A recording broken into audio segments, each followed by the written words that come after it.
Self inductance का मतलब हुआ स्वप्रेरकत्व या स्वप्रेरण गुणांक भी कहेंगे ऑफ ए लॉन्ग सोलेनोइड।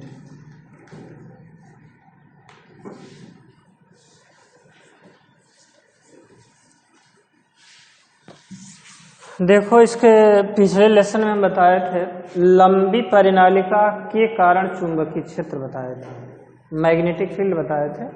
तो लंबी परिनालिका की त्रिज्या हम r मान लेंगे या उसका अनुप्रस्थ क्षेत्रफल ये मान लेंगे और उसकी लंबाई कुछ मान लेंगे l मान लेंगे और उस परिनालिका की एकांक लंबाई में फेरों की संख्या यदि स्मॉल n मानते हैं तो फेरों की कुल संख्या हो जाएगी, मतलब स्मॉल n इक्वल टू फेरों की कुल संख्या कैपिटल N होगा तो n/L होगा। तो लंबी परिनालिका के कारण जो चुंबकीय क्षेत्र हम बताए थे पिछले लेसन में, ध्यान देंगे लंबी परिनालिका के कारण चुंबकीय क्षेत्र, लंबी परिनालिका के कारण चुंबकीय क्षेत्र।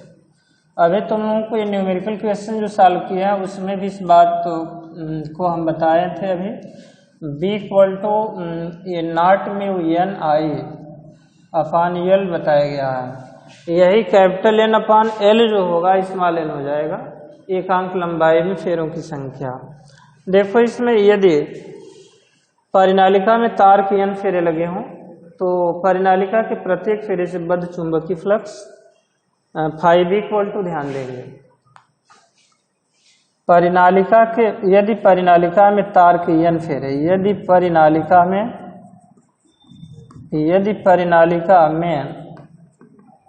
तार के n फेरे हों तो परिनालिका के प्रत्येक फेरे से बद्ध चुंबकीय फ्लक्स, तो परिनालिका के प्रत्येक फेरे से बद्ध चुंबकीय फ्लक्स, प्रत्येक फेरे से बद्ध चुंबकीय फ्लक्स फाइव चुंबकीय flux five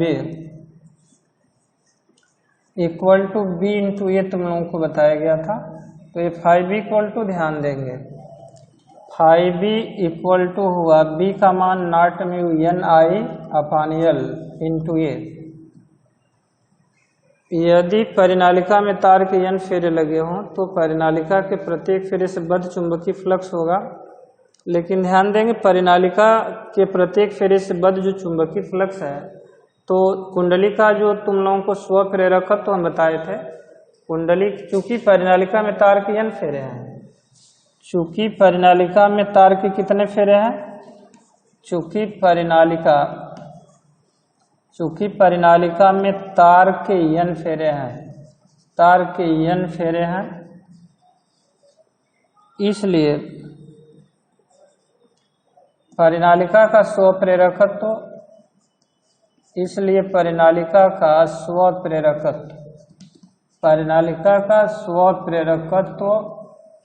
L equal to N phi upon I बताया गया था, एन फाई अपान आई। तो फाई का मान तो वहाँ से फाइव बी का मान रख लेंगे, फाइव बी का मान रखेंगे, ध्यान दो। तो L इक्वल टू, देखो यहाँ एन, अब फाइव बी में भी एन है, यहाँ देखो एन है और ये फाइव बी में एन है तो एन स्क्वायर होगा, मतलब ये naught mu N square I A upon I into L तो होगा, लेकिन आई से आई कट जाएगा। तो L equal to one naught mu N square A upon L. ये लंबी परिनालिका का ये हुआ स्वप्रेरकत्व, स्वप्रेरण गुणांक। इसका मात्रक यहाँ हेनरी लिख लेंगे, इसका मात्रक होगा हेनरी। तो लंबी परिनालिका का स्वप्रेरकत्व L = not mu n square A/L।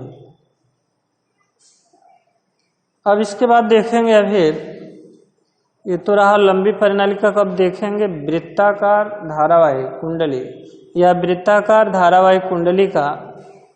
तो वृत्ताकार धारावाही कुंडली का स्वप्रेरकत्व सीधे लिखेंगे कुंडली का स्वप्रेरकत्व।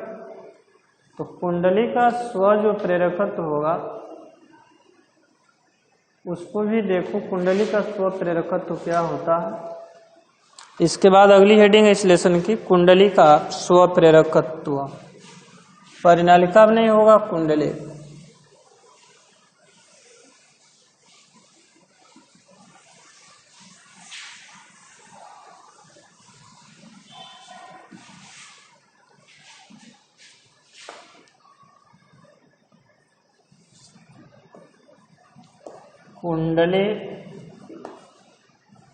कुंडली का देखेंगे, कुंडली का स्वप्रेरकत्व तो self inductance of A coil,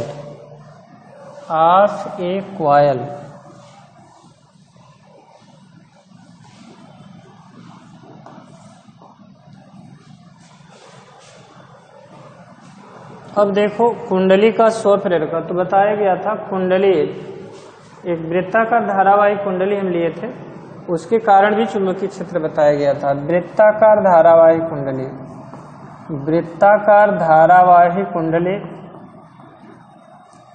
वृत्ताकार धारावाही कुंडली के कारण चुंबकीय क्षेत्र, के कारण चुंबकीय क्षेत्र मैग्नेटिक फील्ड, चुंबकीय क्षेत्र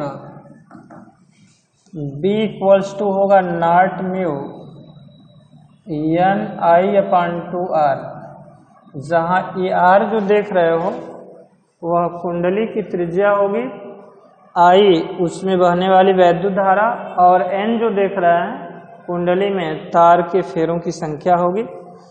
अब इस चुंबकीय क्षेत्र के कारण कुंडली के प्रत्येक फेरे से बद्ध चुंबकीय फ्लक्स, इस चुंबकीय क्षेत्र के कारण, इस चुंबकीय क्षेत्र के कारण, इस चुंबकीय क्षेत्र के कारण कुंडली के प्रत्येक फेरे से बद्ध, कुंडली के प्रत्येक फेरे से बद्ध, प्रत्येक फेरे से बद्ध चुंबकीय फ्लक्स, बद्ध चुंबकीय फ्लक्स φB, चुंबकीय जो फ्लक्स होगा, चुंबकीय फ्लक्स φB = बताया गया था कि B × A होता है। तो B का मान तो रख लेंगे, A का मान πr² रखेंगे। तो ये φB = हुआ B के जगह पर नॉट म्यू Ni/2r और इंटू A πr² हुआ। अब इसमें देखो, यदि कुंडली में तार के n फेरे लगे हों तब, यदि कुंडली में तार के n फेरे, यदि कुंडली में तार के n फेरे लगे हों, यदि कुंडली में तार के n फेरे लगे हों तो कुंडली में चुंबकीय फ्लक्स हो तो कुंडली का स्वप्रेरकत्व, कुंडली का स्वप्रेरकत्व L = ध्यान देना N∅B/I। तो इसमें L = देखो n तो रहेगा, φB का मान यहाँ से रखेंगे नॉट म्यू Ni/πr² होगा 2r × I। तो एक हाथ कट जाएगा, इससे I से I भी कट जाएगा, और n का n में तो गुणा होगा, n² होगा। L = not mu n², L = not mu n² into πr/2, इतना हेनरी होगा ये कुंडली का स्वप्रेरकत्व। L = not mu n² πr/2 Henry.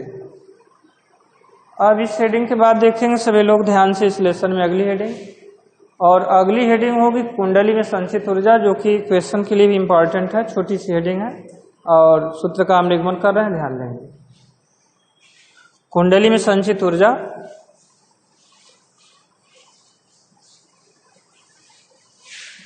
कुंडली में संचित ऊर्जा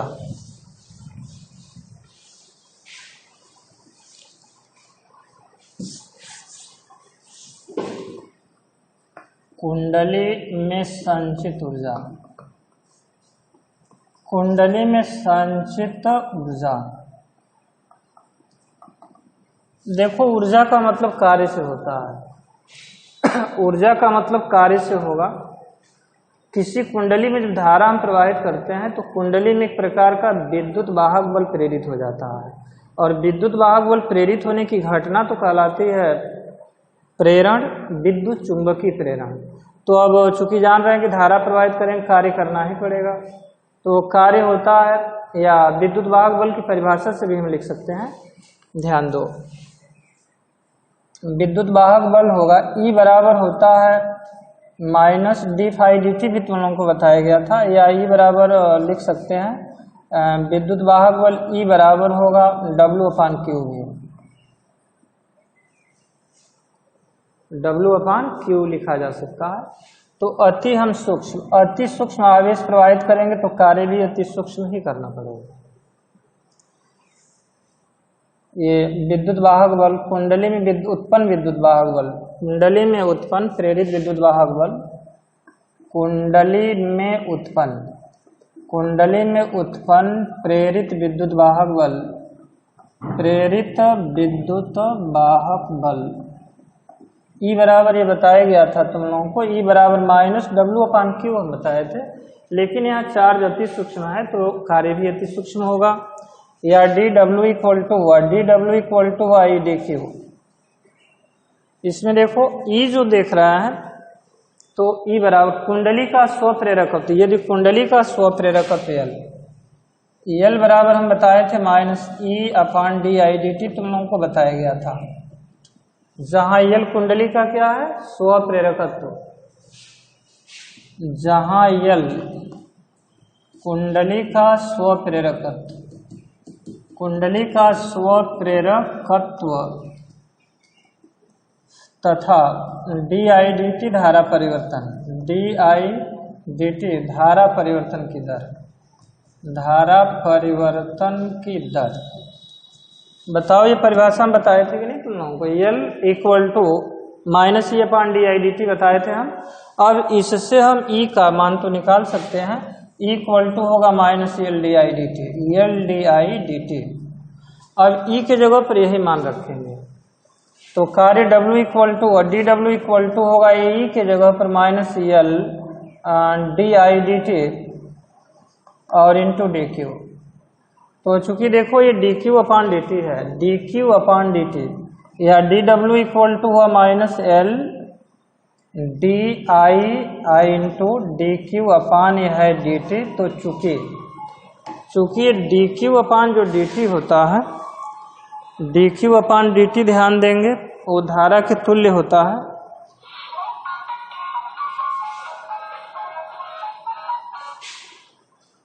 हेलो हेलो, हाँ नमस्कार सर जी, ठीक। तो हाँ सर मधुबनी में है, आ जाएंगे। ठीक ठीक, ओके सर।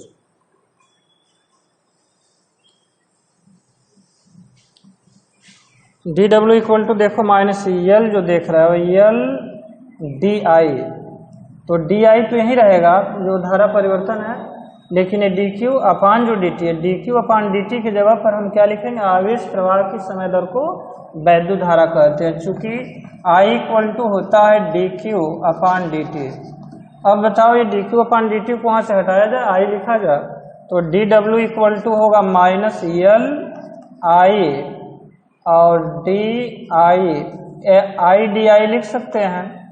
अब इसमें थोड़ा सा ध्यान देंगे, प्रारंभ में विशेष ध्यान देना, प्रारंभ में तो कोई धारा नहीं थी कुंडली में, लेकिन बाद में जब हम धारा प्रवाहित किए, धारा का जो मान है प्रारंभ में कोई धारा नहीं थी, धारा 0 थी, और 0 से हम प्रारंभ करके धारा को शिखर मान तक पहुंचाए हैं, धारा के मैक्सिमम मान तक ले जाएंगे, तो उस लिमिट के अंदर हम देखेंगे, मतलब प्रारंभ से अंतिम तक। तो इसमें ध्यान दो, I बराबर 0 से I बराबर 0 से I इक्वल टू I0 तक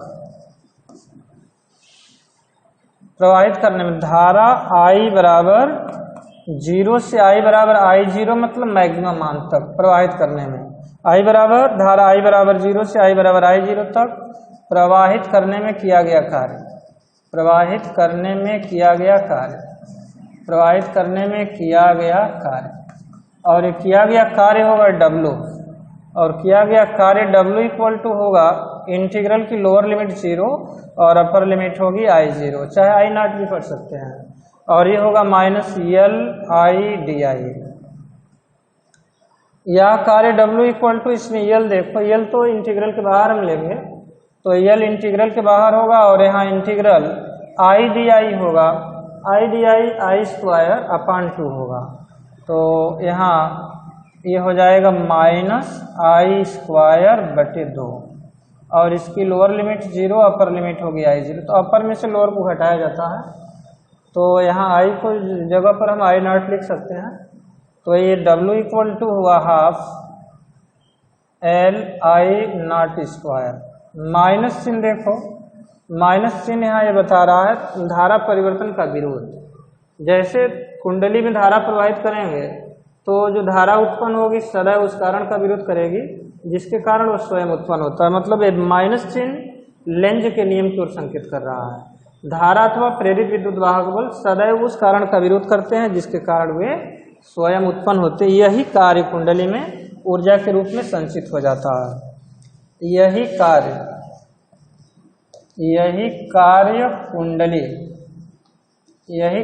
कुंडली में संचित ऊर्जा, कुंडली में संचित ऊर्जा U है, संचित ऊर्जा U है, अतः U इक्वल टू होगा हाफ LI0², इतना होगा जूल। सभी लोग ध्यान देंगे। इस हेडिंग के बाद अब मात्र एक ही हेडिंग है, वो है म्यूचुअल इंडक्शन, अन्योन्य प्रेरण। तो अन्योन्य प्रेरण तो बताएंगे, जैसे तुम लोगों को हम बताए स्व प्रेरण, उसी तरह से अन्योन्य प्रेरण बताएंगे। अन्योन्य प्रेरण गुणांक बताकर लेसन समाप्त करेंगे और प्रेरकों का संयोजन भी बताएंगे। जैसे तुम लोगों को प्रतिरोधों का श्रेणी समांतर संयोजन बताया गया होगा, फिर उसके बाद संधारित्रों का भी श्रेणी समांतर संयोजन बताए थे, और इलेक्ट्रिक सेलों का भी हम श्रेणी समांतर संयोजन बताए थे। तो आज हम प्रेरकों का मतलब कुंडली को श्रेणी क्रम में और समांतर क्रम में जोड़कर दिखाएंगे कि कुंडली का श्रेणी क्रम में प्रेरकत्व क्या होता है और समांतर क्रम में तुल्य प्रेरकत्व क्या होता है। अगले लेसन में अभी तो हम अलग अलग दिखाए हैं, सर्किट में आर को रेजिस्टेंस को हम अलग लिए, कैपेसिटर सी को अलग लिए, इलेक्ट्रिक जो सेल था जिसको हम ई से दिखा रहे थे, सेल के विद्युत वाहक बल को उसको अलग लिया गया, और प्रेरक को यल से दिखाएंगे, प्रेरकों को यल से। लेकिन अगले लेसन में जो एक लेसन है अल्टरनेटिंग करंट, प्रत्यावर्ती धारा का लेसन है, उसमें कुछ ऐसे फिगर आएंगे जिसमें एक ही फिगर में सब रहेगा, प्रतिरोध भी रहेगा, उसी में संधारित्र रहेगा, उसी में प्रेरक भी जोड़े गए रहेंगे, उसी में वैद्युत सेलों को भी जोड़ा रहेगा, और उस पर क्वेश्चन देगा। फिगर एक से एक रहेगा, प्रतिरोधों का कोई श्रेणी होगा, कोई समांतर होगा, उसी में संधारित्र भी जोड़ेगा, उसी में प्रतिरोध को भी, और उसी में प्रेरकों को भी, उसी में बैटरी को भी लगाएगा। ध्यान देना अगले लेसन में, जो कि इस यूनिट का अगला जो लेसन है बहुत इम्पॉर्टेंट वो लेसन होगा। ये तो लेसन समापन की ओर है, कल समाप्त हो जाएगा। क्वेश्चन सभी लोग लगाएंगे, और नहीं आता है तो पूछेंगे भी। क्वेश्चन तुम लोगों को कल हम दिए थे 2 क्वेश्चन, और सभी लोगों को सॉल्व करके भेजना है, उसको हम देखेंगे कौन कौन लोग भेज रहे हैं। और बोर्ड एग्जाम का जो प्रैक्टिकल होगा तो ये जो क्वेश्चन सॉल्व करें इसी के अनुसार मार्किंग भी होगी। बोर्ड एग्जाम की जो प्रैक्टिकल होगा उसमें नंबर उसी के आधार पर दिया जाएगा कि साल भर में तुम लोग क्या किए हो, क्वेश्चन सॉल्व करके बताना होगा। इसको आपको